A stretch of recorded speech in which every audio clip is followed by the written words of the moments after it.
Yooyaa malee yooyaa dhaggeeffattoota raadiyoo BBC Afaan Oromoo sagantaan keen am jalqaba. Filannoon Itoophiyaa naannoo gariitti arxumuran bu'aan isaa bakka gariitti maxxanfamaa jira. Garuu bashaashatti beekame. Namoota filannoo kennan 1490 keessaa muummichi ministeeraa Abiy sagalee 1429 argachuudhaan guutummaa guutuutti injifataniidha kan jirani. Lammiin Ameerikaa ka waraqata jabdummaa qabu du'ee argam. Kaleessa ganama naannoo sa'a tokkoo Finfinnee hoteela Raadisan Buluu keessatti lammiin Ameerikaa gurraachi tokko ka boordiin filannoo waraqaa eenyummaa taajabdummaa kenneef kutaa hoteela isaa keessatti du'ee argameera. Tigraayitti lol jabaa deemaa jira garuu humni TPLF injifateen sobaa jedha raayaan ittisa biyyaa. Kanaaf oduu dabalataa nu waliin turaa an asli gilgalooti.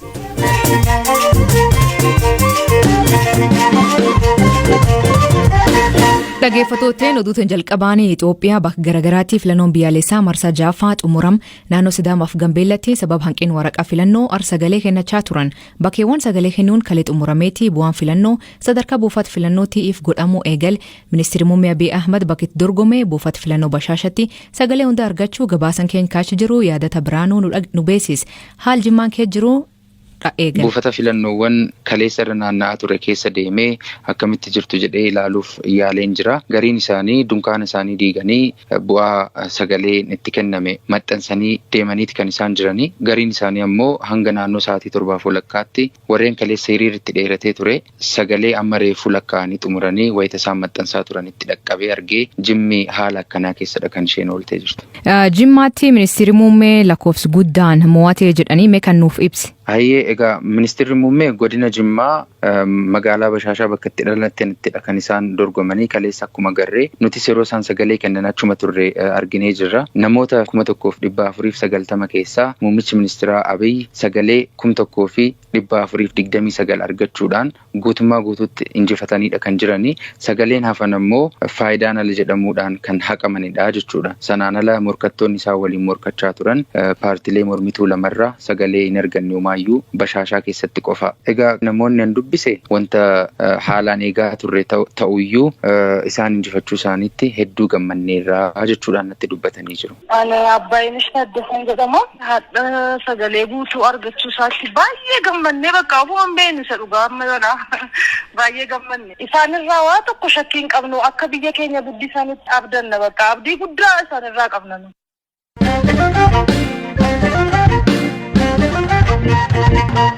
Naannoo Amaaraa Gondaritti haleellaa hidhattoonni buufata filannoo tokkirraa raawwataniin lubbuu poolisii tokkoo fi hidhattoota lama dabruu poolisiin komishinii naannoo Amaaraa him.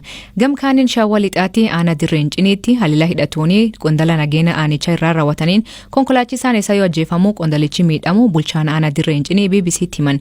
Finfinneetti ammoo lammiin Ameerikaa dhaabbata kan taasifamu jedhamuun bakka bu'uun filannoo kaleessa taajabbuuf tur tokko hoteela keessatti ajjeefamee argamu poolisiin him. Beekaa Toomaa gabaas qaba. Filannoon Itoophiyaa marsaa jaaffaa guyyaa kaleessaa gaggeeffame bakkeewwan hedduutti nagaan xumuramus darbee haleellaa hidhattoonni raawwataniin lubbuun namaa darbeera. Naannoo Amaaraa godina Kaaba Gondar aanaa Dabaat keessatti kaleessaa hidhattoonni buufata filannoo tokko irratti haleellaa raawwataniin poolisiin tokko ajjeefamu komishinarri komishinii poolisii naannoo Amaaraa Takollaa Ifokiruu ibsa har'a kennaniin himaniiru. Naannoo keenya godina Gondar Kaaba aanaa Dabaat keessatti qaamoleen hidhatan poolisoota keenya buufata filannoo meeshaaleen keessa jiru eegaa jiraniin hidhannoo hiikkadhaa jedhaniin poolisoonnis hidhannoo hin hiikkannu yoo jedhaniin battalumatti dhukaasatti banan. Walitti dhukaasa godhameen poolisiin tokko yoo ajjeefamu tokko madaa'eera. Farreen nageenyaa haleellaa kana raawwatan keessaas tokko du'ee tokko madaa'ee ture. Kan madaa'e sun booda du'uu odeeffanneerra. Eenyudha isaan eenyutu isaan ergee kan jedhu qorannoo itti aanuun adda baafama malee qorannoo halkan tokkootiin waan baramu miti. Naannichatti filannoon wal qabatee namoonni yakka garaagaraa raawwatan 20 ol to'annoo jala oolfamuus komishinar Takollaan himaniiru. Naannoo Oromiyaa godina Shawaa Lixaa aanaa dirreen cinniittis haleellaa kaleessa hidhattoonni konkolaataa qondaala nageenyaa aanichaa hojii filannoof socho'aa ture irratti raawwataniin konkolaachisaan yoo ajjeefamu qondaalli nageenyaa aanichaa miidhamanii hospitaalatti yaalamaa akka jiran bulchaan aanaa dirreen cinni obbo Cimdii Raggaasaa BBC'tti himaniiru. Shufeera tokko du'e waansa yeroodhuma sochii hojiidhuma deemanuuti waan itti gaafatamaa bulchiinsaaf nageenyaa faana ba'anii achi warruma qaama rukuten barre qaama diinaa ta'uu danda'a bosona wayii keessa darbu gandaa guyyamaa dabballee jedhamti aanaati. Isaan rukutamanii mana yaalaa jiru. Itti gaafatamaa bulchiinsaaf nageenyaati. Achuma shawaa lixaa aanaa Liibanjaawwiitti guyyaa kaleessaa haleellaa hidhattoonni raawwataniin poolisii tokko dabalatee milishaa fi hangaa mootummaa tokko walumaa galatti namoonni 3 ajjeefamuu guyyaa kaleessaa gabaasuun keenyan yaadatama. Dhimma kana ka gaafataman dubbii himtuun boordii filannoo biyyaalessaa Sooliyaanaa Shimallis dhimmicha akka quba hin qabne eeruun gochichi buufata filannoorraa fageenya meetira 200 olii irratti kan raawwate yoo ta'e boordii filannoo hin ilaallatu jedhan. Oduu walqabatuun lammiin Ameerikaa dhaabbata Kaartar Seentar jedhamu bakka bu'uun filannoo kaleessaa taajjabuuf turan Joon Maarsh Finfinnee hoteela Raadisan Buluu jedhamu keessatti ajjeefamanii argamu. Poolisiin magaalaa Finfinnee beeksiseera. Poolisiin dhimma ajjechaa isaanii qorachaa akka jiru dubbimaan Komishinii Poolisii magaalaa Finfinnee Komaandar Faasikaa Fantaa BBC'tti himan. ትናንትና ጠዋት 1 ሰዓት አካባቢ በአዲስ አበባ ራዲሰን ብሉ ሆቴል አንድ ጥቁር አሜሪካዊ kaleessa ganama naannoo sa'a tokkoo Finfinnee hoteela Raadisan Buluu keessatti lammiin Ameerikaa gurraachi tokko ka boordiin filannoo waraqaa eenyummaa taajjabdummaa kenneef kutaa hoteela isaa keessatti du'ee argameera. Hojjettuun hoteelichaa akkuma barame kutaa qulqulleessuuf wayita seentu du'uu isaa agartee poolisiif gabaasa gooteen ogeeyyiin teeknikaa poolisii bakkichatti argamanii odeeffannoo walitti qabatanii reeffi isaa gara buufata fayyaa akka geeffamu godhaniiru. Haga ammaatti sababni du'a isaa ifatti beekame hin jiru. Kana beekuun ka danda'amu wayita bu'aan qorannoo reeffaa beekamedha. Namicha giphii isaa keessatti qorichoonni hedduun argamaniiru. Qaama isaa alaarratti madaas ta'e mallattoon sababa du'a isaa tilmaamuuf nama dandeessisu hin argamne. Kanarraa ka'uun sababni du'a isaa harka namaan osoo hin taane uumamaan yookiin immoo sababa biraan ta'uu akka malu tilmaamni jira. Kuni garuu tilmaamadha.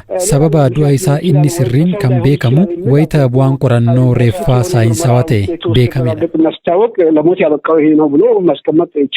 Boordiin filannoo Itoophiyaa namni kun akka keessummaatti dhuunfaan filannoo irratti hirmaachuuf waraqaa akka fudhate malee taajjabaa idil addunyaa beekamtiin kennameef akka hin taane beeksiseera. Dhaabbanni Kaartar Seentar jedhamu du'a hojjetaa isaatiin gadda itti dhaga'ame ibsateera.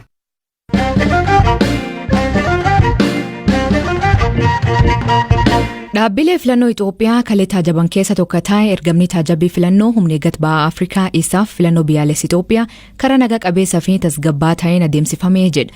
Dhaabbatichi taajabdoota 12 naannolee 5 fi bulchiinsa magaalota 2 bobbaasuun adeemsi filannoo biyyaalessaa marsaa 6 taajabuu isaa ibsa miidiyaaleef laateen beeksise. Ibsa kan hordofee Habtaamuu Xibaabuu waan dabalata gaafadhe ture. Dhaabbilee filannoo biyyaalessaa marsaa 6 Itoophiyaa taajaban keessaa inni tokko humna eeggataa bahaa Afrikaa dhaabbata jedhamudha. Dhaabbanni kun ergama taajabbii filannoo gareewwan taajabdoota 12 naannolee 5 keessatti bobbaasee akka turedha kan ibsa har'a irratti kan himame. Kana malee immoo bulchiinsa magaalota 2 keessattis taajabdoonni dhaabbata kanaa bobba'anii adeemsa filannoo taajabaa akka turan ibsa dhaabbatichi guyyaa har'aa laateen himeetti kan jiru. Naannoleen kun naannoo Affaar, Amaaraa, Oromiyaa, naannoo Kibbaa, naannoo Sidaamaa yommuu ta'an gama magaalotaatiin immoo bulchiinsa magaalaa Finfinnee fi magaalaa Dirree Dhawaa keessatti kan ergamni taajabbii filannoo humna eeggataa baha Afrikaa filannoo taajabe jechuudha. Haaluma kanaanis buufataalee filannoo 190 keessatti akkaataa wayita buufataaleen filannoo banaman adeemsi sagaleen itti kennamaa ture cufiinsa buufataalee fi akkasumas adeemsa lakkaawwii sagalee filattootaa taajabuu isaaniiti. Hoogganaan ergamichaa Ambaasaddar Abdillaa Uleet Alii kan isaan himanii. Gama biraatiin ergamni taajabbii filannoo humna eeggataa baha Afrikaa kun buufataalee filannoo inni taajabe keessaa 19 kan ta'anitti filannoon yookaan adeemsi sagalee kennuu barfatee akka eegaledha kan isaan dubbatanii. Kanaaf sababni immoo keessattuu haala qindoominaa fi dhiyeessii meeshaalee filannoo harkifataa ta'uu isaaniiti kan isaan himanii.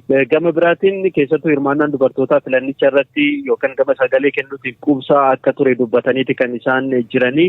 Kana malee immoo keessattuu buufataalee filannoo gama filattootaaf mijatoo ta'uutiin buufataalee filannoo isaan taajabaa turan 190 kana keessa 89 kan ta'an mijataa akka hin turres ergamichi himeeti kan jiru ibsa har'a laateen jechuudha. Akka waliigalaatti filannoo kutaalee biyyattii baay'eetti tasgabbaa fi naga qabeessa ture jechuudhaan kan gabaasa jalqabaa yookaan immoo preliminary report kan har'a baase jechuudha.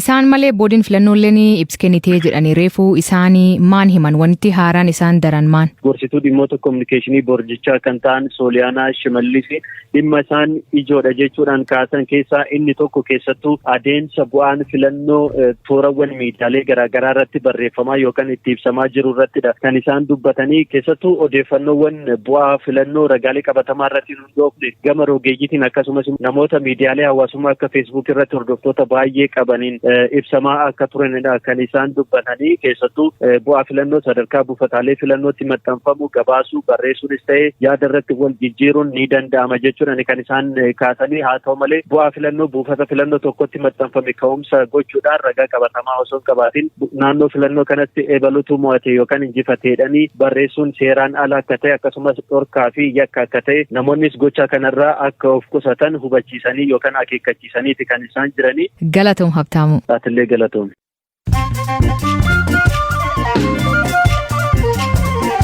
Dhaggeeffattoonni oduu gaggabaaboo addunyaa isaniif dhiyeessaa jalqabaanii Paarlamaan Swiidin ministeerri muummee biyyattii Isfaan Lotbin ammata irra dhabuun aangoo irra buqqisuuf sagalee kennan. Seenaa Swiidin keessatti yeroo jalqabaa fi ministeerri muummee himata ammata irra dhabu jedhuun aangoo irra buqqaan. Injifannoo garee Taliban kadheen kana hordofee waraanni US Afgaanistaan suut gadhiisee ba'uu danda'u himan ergamtoonni UN biyyattiitti dhiyeen kana gareen Taliban naannoo 50 to'achuu kan himu rakkoon nageenyaa biyyoolatti akka faca'uu danda'u ibsan.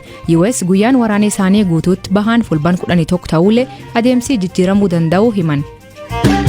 Mani amantaa bataskaanaa seer namoota saal wal fakkaatu jidduutti salqunnamtii raawwatan jibbirraatti mormii dhageessisan. Seerri kun kaa'ammaa man maree xaliyaanatti dhagahamaa jiru hawaas kan irraatti miidhaa geessisaa jedha. Dabalataan bilisummaa amantaa ka dhorkuu jedhu. Mootummaan Gaboon biiduraa ka Afrikaa keessatti qusannaa bosonaaf badhaafamte. Gaboon $150 miliyoona waggaa 10 keessatti argachuuf deemti. Keenyaan doozii 300,000 ka talaalii COVID-19 Denmaak irraa argatte. Kun diqeen talaalii ka biyyattii keessa jiru gargaaruuf deemaa jedhan. Ammaatti namoota miliyoona oliitti talaalii argate Keenya keessatti.